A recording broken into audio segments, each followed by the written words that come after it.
nuclear submarine that could destroy Russia and China in minutes.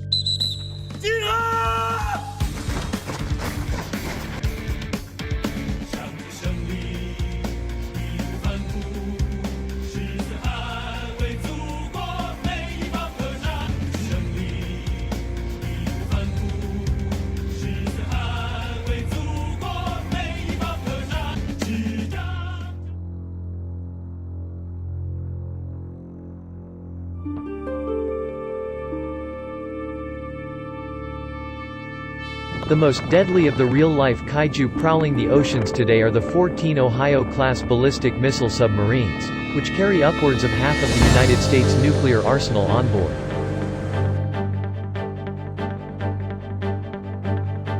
The Ohio-class boats may be the most destructive weapon system created by humankind.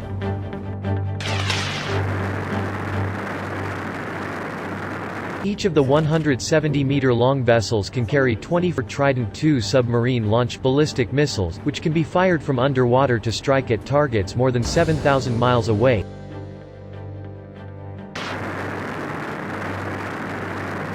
All right, good evening, everyone. Good evening, sir. You all are about to go on some missions that I can't tell you about here on the mess decks. We're in a very dangerous part of the world right now.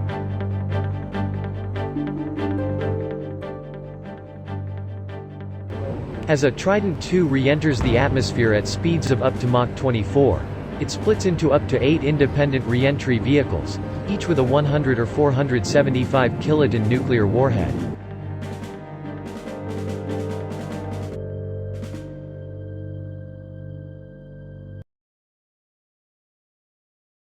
A full salvo from an Ohio-class submarine, which can be launched in less than 1 minute, could unleash up to 192 nuclear warheads to wipe 24 cities off the map.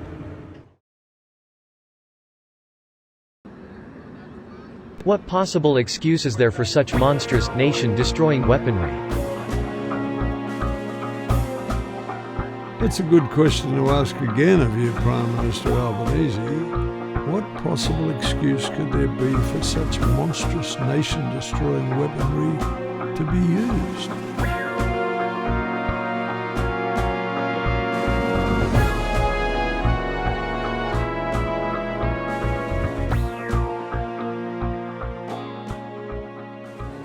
Good evening. Australians awoke this morning to a shift in the world order.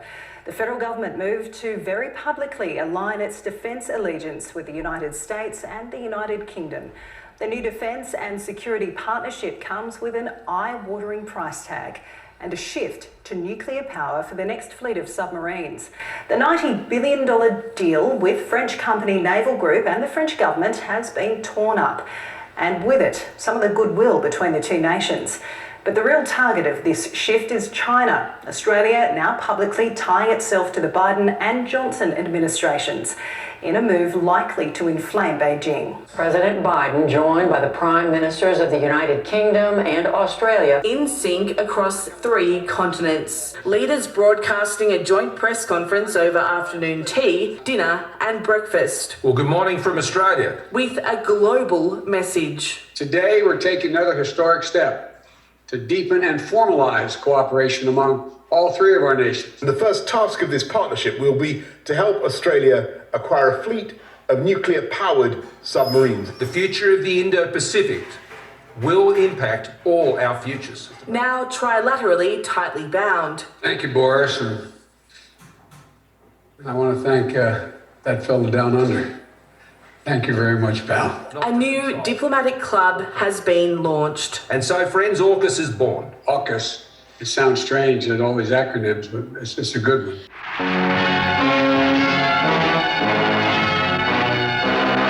We all have laid on us today a duty to be prepared, to be strong, not with the strength of a bully, but with the strength of a deliverer. The world needs the United States of America.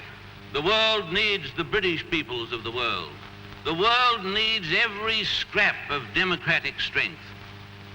May all that you stand for and that we stand for be preserved under the providence of God for the happiness of mankind.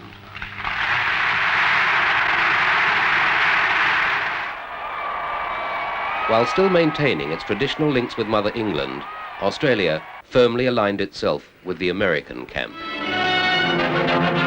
Today in Australia, Reds openly preach their gospel, flout our laws, and form a growing menace to the future of this country. Does that disturb you? It should. Let us all face the grim facts, like these Australians. United we will stand. Divided, most assuredly we shall fall.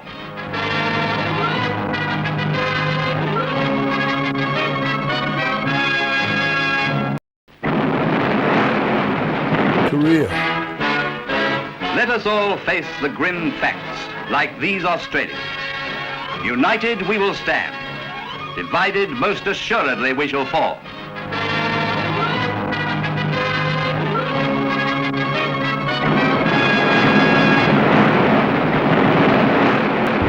Vietnam. Once again, Australia sent troops to fight with the United States.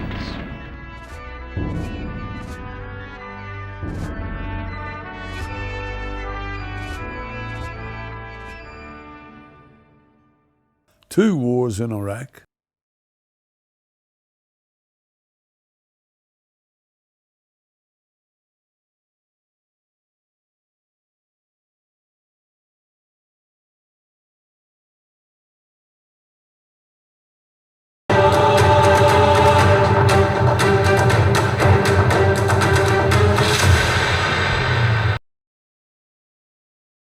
"20 years in Afghanistan."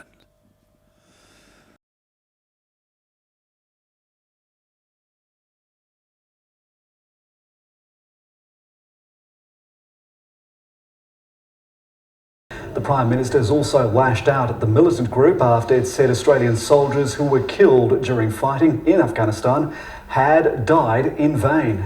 It's sickening and it's untrue, but I'm not surprised about a dishonourable statement. It's been 20 years since a US-led coalition ousted the Taliban in 2001 following the 9/11 attacks. 41 Australians were killed on operational deployments to Afghanistan. 454 British personnel lost their lives and almost 2,300 US troops have died. During that time, more than 120,000 Afghan military, police and civilians have lost their lives. Albo, when will we ever learn? Nuclear submarines were top of the agenda for Defence Minister Richard Marles during a series of high-level meetings in Washington. Mr. Marles says he had constructive talks with the US National Security Advisor before meeting Defence Secretary Lloyd Austin in the Pentagon. There is growing concern over America's ability to help Australia acquire a fleet of nuclear-powered submarines as part of their AUKUS deal. That includes the UK. Mr. Marles says he is confident of a genuine commitment ahead of next month's announcement as to how and from where Canberra will obtain the subs. There is a really profound sense of shared mission right now between our countries in a world where the global rules-based order is under pressure. And all this is yet another reminder that our unbreakable alliance is capable of great things. The subs plan is set to be one of Australia's most consequential national security strategies in decades. Well, the nuclear submarines is just a symptom of this whole ongoing problem of our alliance with the United States and more or less doing whatever is in the perceived to be in the United States' interest. And yes, indeed, Australia's neighbours, especially Indonesia, are deeply concerned about the prospect of nuclear submarines for Australia. And the possibility of an arms race within our region. And they're concerned for very good reason, because the nuclear submarines are highly destabilising, provocative, and they are a very significant nuclear weapons proliferation risk. It's designed to counter China, but Indonesia doesn't like the idea of nuclear-powered submarines patrolling its neighbourhood. The central pillar of Australian security remains its alliance with the United States. The AUKUS arrangements with our allies in the United States and the UK will serve the interests of our three nations. thinking about what is the best option for Australia, we are very mindful that it would be advantageous to be operating a submarine which is being operated elsewhere as well. It's all very well to say that the United States reinforcement of Australia's defence capability enhances our sovereignty, but that is only if Australia actually retains truly effective and independent command of Australian armed forces. And that has quite significantly been undermined by the arrangements for the interoperability or the interchangeability of Australian and American defence forces. If you're going to have anything approaching a individual defence, independent is a better way to put it, defence policy or foreign policy, you must be able to keep your equipment separate. You can't do all your training based on the idea that all the forces are integrated, etc. It's too late at the day that the war's about to start, say, no, we don't want to be in it. You've got to say from the beginning, we will not engage in any wars of aggression, because that's against the UN Charter, it's against the Anzac Treaty, first article, which is also the case for NATO. Of course, no one seems to care, but you are breaking the law every time you put troops into say, in Vietnam or Iraq like that. That's a breach of the ANZUS Treaty. We have no reason to believe we can actually operate these boats. I mean, this is a nuclear-powered submarine has a nuclear reactor in it. Australia has almost no experience of operating nuclear reactors, no experience at all of operating them in this kind of setting. And the demands on the Royal Australian Navy to try and get these things to work, well, put it this way, the risk that we don't get it right, the risk that we can't operate them effectively, and therefore that even the boats we have won't be able to get to sea, won't be able to fight effectively, is very high. So I think it's a classic example that the Navy, the government, is going for something sort of bells and whistles. Exactly, glitzy and glamorous and sounds great. But in terms of practically delivering real military capability, it makes no sense at all. There is apparently no argument in the Defence Department that what we need to do is to build nuclear-powered submarines which can sail a long way for a long time, and their only rational strategic utility is helping the Americans in a war against China. Not even Peter Dutton, when he's Defence Minister, said that he expected China to try and occupy Australia. Well, that being the case, you've got to ease back a bit how they're a threat to Australia, and what sense are they a threat, and why are we building so much military equipment and trying to get nuclear submarines and that to stand off China and be involved in a war with China. Pacific delegates attended the historic two-day summit in Washington, agreeing climate change is the region's highest priority.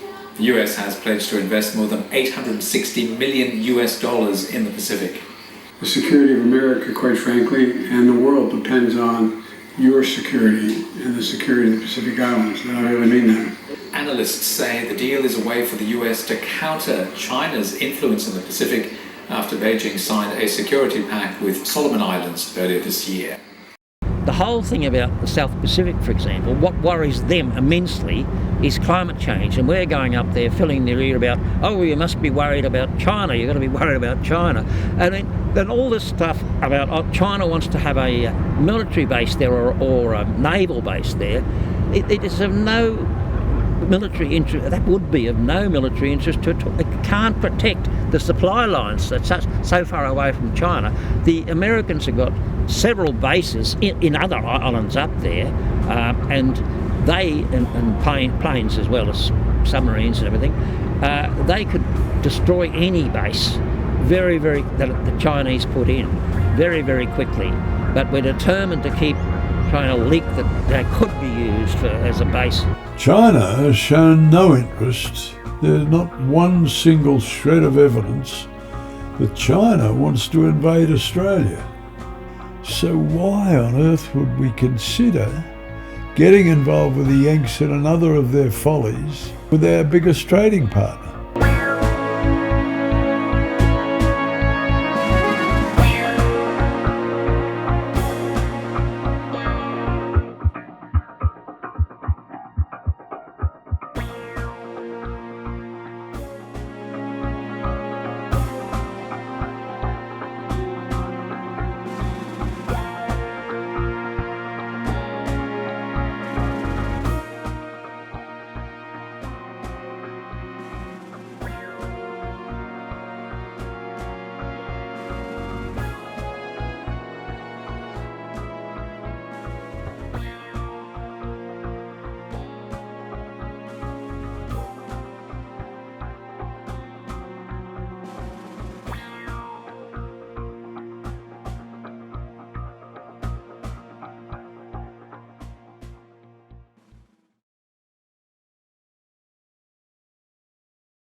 climate change is the main economic and security challenge for the island countries. They have more than 100 Tomahawks at the ready. This can lift up at any time. This could lift up at any time on order if we wanted to launch the Tomahawk missiles. And how many Tomahawks are we sort of standing on right here? Right now, 7. We won't go any further, but you're literally standing 10 to 20 feet from an operational nuclear reactor right now. We can operate more than 90 to 120 days submerged, and the reason is because that reactor gives us all the power we need. Back down inside the submarine, Captain Seth Burton takes us past the missile tubes holding the Tomahawks. So inside this tube right here are 7 missiles. 7 Tomahawk missiles. Right. We won't have nuclear missiles, but we'll have missiles that could be part of an American attack on China. Submersion ship, dive I. Dive. Dive. These are very complicated pieces of cyber engineering and physical engineering, and they're very costly, and they're made by a very small number of companies. We know already that the French-built submarines were to have American combat systems because we want them to be interoperable with the American Navy. They were to be built by Lockheed Martin. There are only 2 or 3 other companies in the world that could come near to producing this. Lockheed Martin is the biggest armaments company in the world. It's one of the major nuclear weapons suppliers. But we know that we have one of the problems, even in the American political system, let alone in ours, that governments have very little control over the way those companies produce defence products. And so we can expect the costs will just rise and balloon. The federal government says it's working to get billions of dollars worth of delayed defence projects back on track.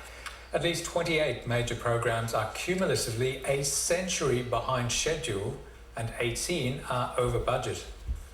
The amount of money we're spending on military equipment is just insane at the moment. There's so much overlapping and so on. It's a lot easier to work out what you need to spend on defending Australia than in trying to build a forward defence thing which is supposed to protect you. Well, so was the Singapore British Naval Base, and that didn't work out too well when the Japanese bloody took it over very soon. And these submarines are meant to be a similar form to that of being up there. We could buy 25 really good conventionally powered submarines for the price we'll pay, we hope to pay, for 8 nuclear powered submarines. We get 3 times as many submarines. And numbers really matter. You know, the more boats you have out there, the more of the other guy's ships you're going to sink, the more damage you'll do to him. So the fact that nuclear submarines are so expensive and therefore drive down the numbers we can afford is a really big issue. Now, the government often says the first boat will be delivered sometime around 2040, but the first boat doesn't matter because one boat isn't a capability. We need, and we know this, we need 6 boats. 6 boats is the absolute minimum viable operational capability. And on the very most optimistic estimates, we won't have 6 boats until the middle of the 2050s. Now, the fact is that the strategic contest over the future of Asia will be long over by then. And we're in very grave danger of facing the most dangerous decades we've seen since the 1940s without any submarine capability at all. From the trajectory of the development of Chinese military technology and Chinese scientific technology, that by 2040, 2050, Australian submarines planning to sail through Indonesian waters up through the Philippines and the South China Sea to the East China Sea to sit outside Shanghai are going to be facing a very different underwater surveillance balance than what exists at present. Good evening. China has threatened to use all necessary measures to achieve the reunification of mainland China and Taiwan. Airborne and broadcasting. China's military undertakes another provocative training manoeuvre in the airspace around Taiwan, while Taipei conducts its own drills and the temperature rises. Is there an argument for some interim submarine capability?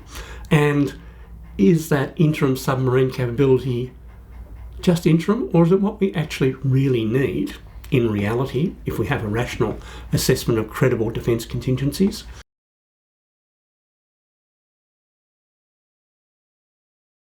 What other defence capabilities do we not build with that 100, 200 billion or possibly $500 billion submarine cost?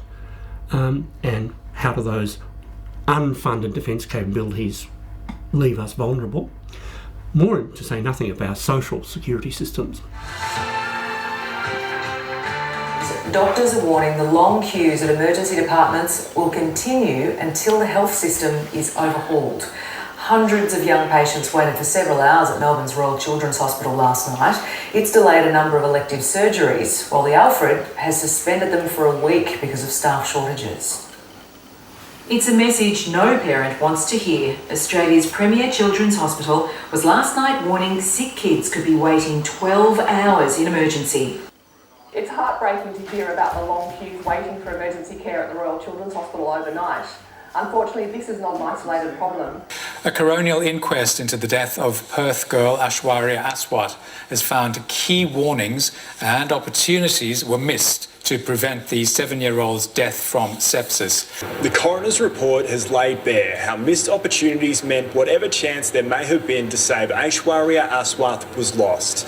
The 7-year-old's parents took her to Perth Children's Hospital with a high fever in April 2021, where she was left waiting for an hour and a half without treatment. A number of potential chances to intervene were missed to identify warning signs of her illness. It noted no adverse findings against any individual, but said failures were because of staffing shortages and demand pressures.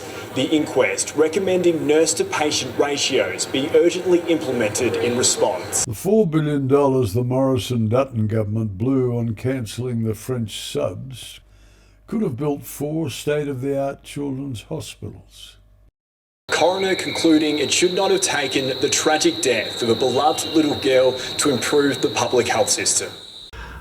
We then have to think about the really serious question of how do we handle nuclear safety issues, not just at sea, and submarines have a bad history, nuclear submarines have a bad history of sinking or burning up. We also have to think about nuclear submarines in Australian ports. You have a fire at Garden Island, who knows? We have no nuclear safety regulatory capability. We do not have the engineering capabilities. We do not have the long-haul nuclear engineering, nuclear safety capabilities in our universities, in our defence colleges. Even if you think that's all a good idea, things go wrong. The list of nuclear accidents isn't just about 3 Mile Island or Chernobyl or Fukushima.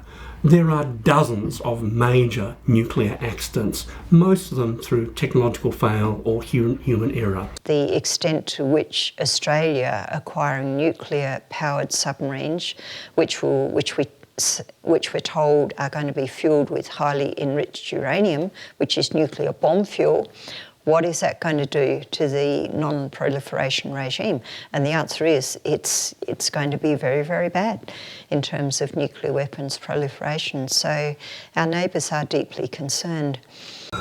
In the waters off Taiwan, China is carrying out its biggest live fire drills to date, starting in the wake of US House Speaker Nancy Pelosi's visit to Taiwan and showing no signs of easing.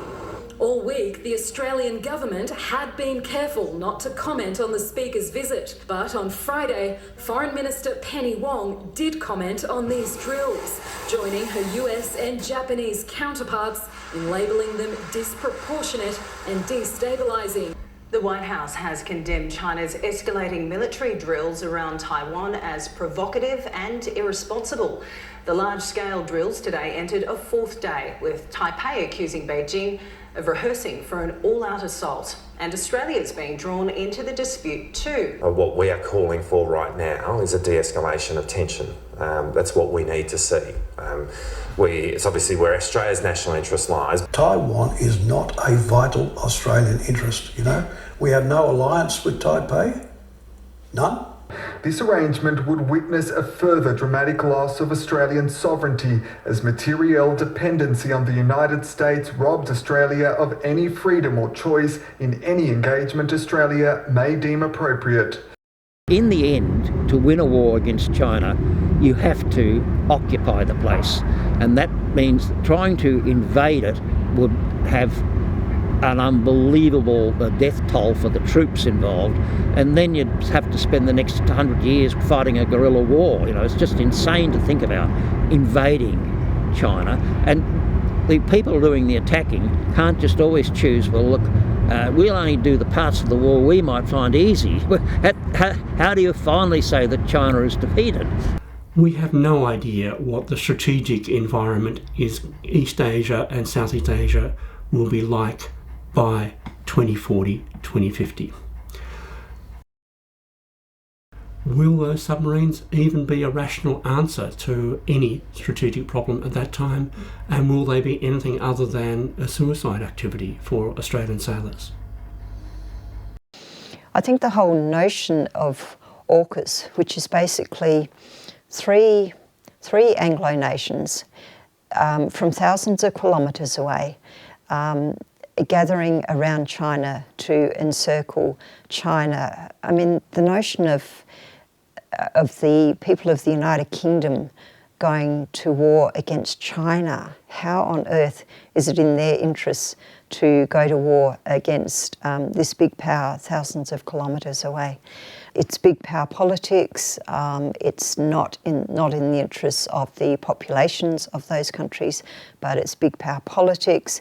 It's about dominance, and frankly, it looks quite racist. 3 Anglo nations encircling China. It's hard to see it in terms that are in terms other than racism.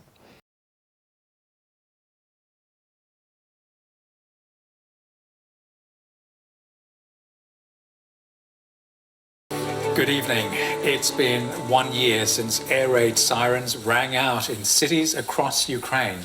1 year since war returned to Europe after Russian forces launched a pre-dawn invasion in what President Vladimir Putin described as a special military operation. February the 24th is now forever etched in the minds of Ukrainians whose lives changed in an instant. The largest assault on a European country since World War II has killed thousands of civilians. The UN says 8,000 have died, but says the real number is much higher. Western intelligence puts it at 40,000, and the United States estimates that the combined number of military casualties on both sides has passed 200,000. More than 14 million people have been displaced. And as the world marks a year since Russia's lightning assault, the fighting grinds on.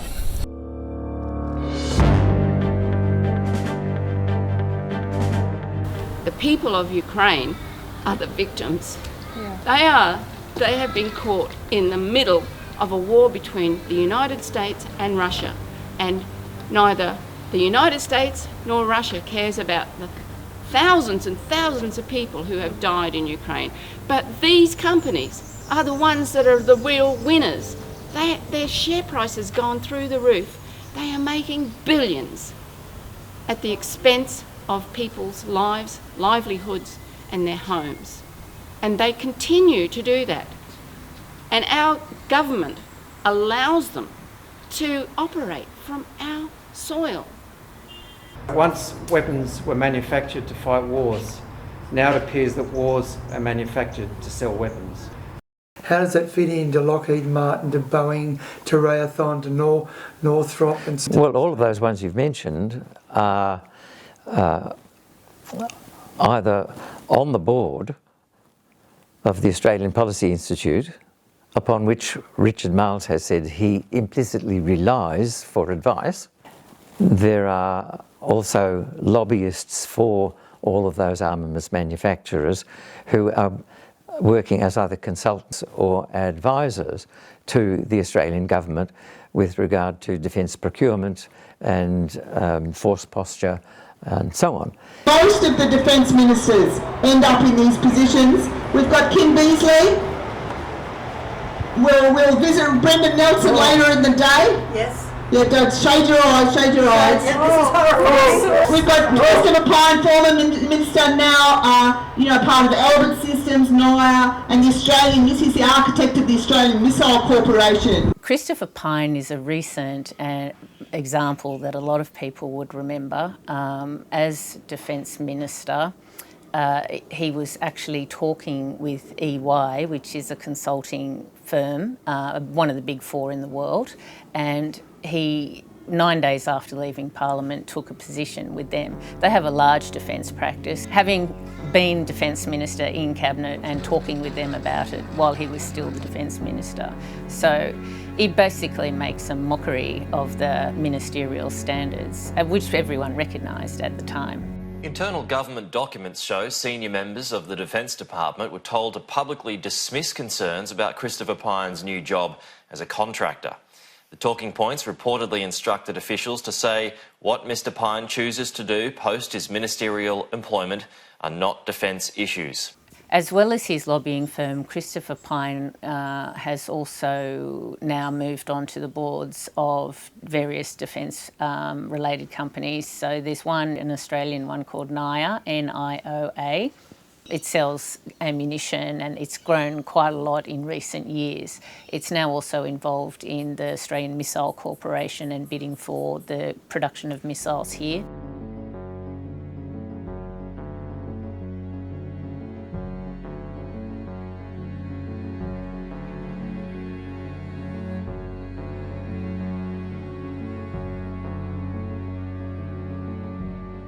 The Yemen War is little known in Australia, not very much reported. It's been going on since early 2015. I could make an analogy for you. Everyone is quite rightly upset with Russia invading Ukraine. Anyone supplying weapons to Russia is rightly condemned. There's terrible war crimes going on there. On the other side, we have the Yemen War, which has been going on since 2015. The USA has been the major supplier of weaponry into the Saudis, untold war crimes there as well. Something like 3/4 of the population is in need of aid. Children are starving to death for lack of food. It's a really terrible situation, and the US is a big arms supplier there as well as the UK, and as I was saying, our Australian firm is also supplying the Saudis and the UAE. On August 9th, Zaid's son Osama filmed his class on their long-awaited school trip, a reward for graduating summer school. Within hours, and it had all gone horribly wrong. A plane from the US-backed Saudi-led coalition struck a bus carrying them. Dozens died. Some of the bodies were so mutilated, identification became impossible. All that's left are the scraps of school books, warped metal, and a single backpack. Munitions experts tell CNN this was a US-made Mark Mk-82 bomb, weighing in at half a ton. The first 5 digits there are the cage number, the commercial and government entity number. This number here denotes Lockheed Martin, one of the top US defense contractors.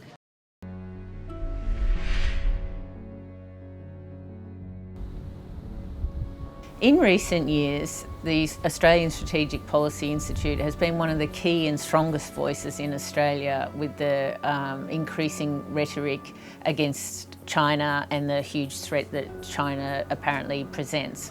We need to have an army with more hitting power and more range, and that's what these weapons will give them. Confirming an unclassified version of the Defence Strategic Review will be released before the May budget. The government can't hide the fact that China is both an important market and the potential aggressor that every other country in the region is worried about. And I think the acid test for government is balancing those two realities. One of the problems with ASPI is that it's part of its charter is that it's independent of government and the defence organisation. It's supposed to be independent. So when we start having 1, 2 former defence ministers sitting on the governing council, you know, you're calling into question how independent the organisation really is. particularly when it's accepting large amounts of funding from the US government as well as the Australian government. They ought to be also independent of the influence of the arms industry, because the arms industry is so closely enmeshed in this secretive relationship with governments that they can't really be prized apart. So if an organisation such as ASPI wants to maintain the perception, which is what it says in its charter, the perception as well as the reality of its independence, it needs to take heed of that and consider that perhaps being sponsored by arms industry isn't a good idea. And yes, we do live in a world with bullies, people who want to exert undue influence over others. Certainly that's the case. But again, I think we need to get away from the hypocrisy and not look at this as just those people, the enemy, doing this. I think we need to hold up a mirror and look at ourselves as well. You know, what role has the United States played in wars? Since the Second World War, the United States is virtually never at peace. So can the United States preach about the need for peace? And the answer to that would be no, probably they can't. Can Australia preach about the need for peace? Well, Australia has done some very, very good things, and yet when Australia goes to join every US war, practically without exception, without considering the merits of that war, without considering is this really going to help peace or is it not, then we've got a lot of thinking to do about our own role, and Australia could do a lot more to promoting a more peaceful world. Good evening. Australia is about to embark on a 3 decades-long mission to build a sovereign nuclear-powered submarine fleet, one of the most expensive programs in the nation's history. In a joint media appearance with Prime Minister Anthony Albanese, the US and UK leaders have delivered public backing to share their tightly controlled nuclear capability secrets in order to make it happen. The next phase of the AUKUS Pact means Australia will buy 3 existing Virginia-class submarines from the US, pending approval from Congress, with an option to buy another 2. Australia and the UK will also work on a joint design of a new class of submarine, the next class for both countries. The cost? Up to $368 billion over the next 30 years. America's defensive scale measured in layers of military might. Sailors adorning 3 nuclear submarines and a missile destroyer, paving the way for the leaders' podium finish. As we stand at the inflection point in history, the United States can ask for no better partners in the Indo-Pacific, where so much of our shared future will be written. Whatever the challenges ahead, the cause of peace and freedom that we share will prevail. 3 democracies that are coming together again to fulfill that higher purpose of maintaining freedom, peace, and security. Light them all up. Come on, fire. Yeah, right. Keep shooting. I watched it on the TV. Machine guns fired towards the ground. I watched the people run. Helicopter gunship strafing the street. I watched them lining up the bars. Alright, you're clear. I'm just trying to find targets. In the Baghdad heat. They say these leaks had consequences, and I must agree. Got a bunch of bodies laying there. When I saw them fire on the children, Alright, we got about 8 individuals. it affected me. Hey, request permission to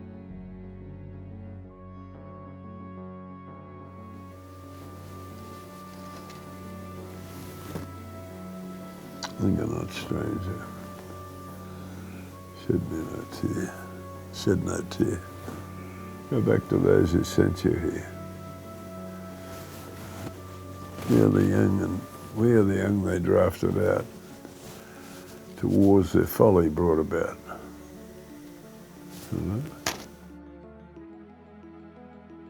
Albo, we're being set up by the Yanks to take the bullet, to cop it from either China or Russia, just so America can remain the top dog. The next generation submarine to be called SSN AUKUS.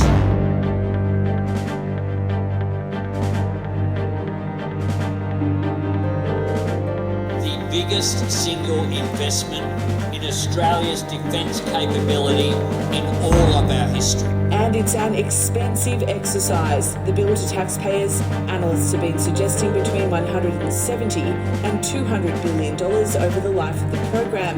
But the full scale unveiled today forecast to be somewhere between $268 billion and $368 billion.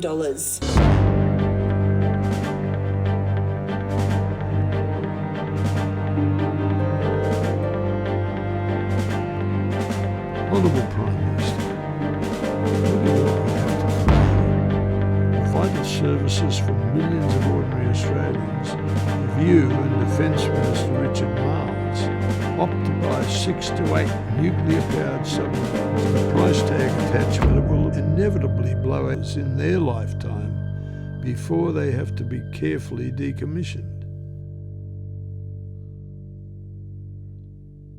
Still going? Oh, you're ready. I'm ready.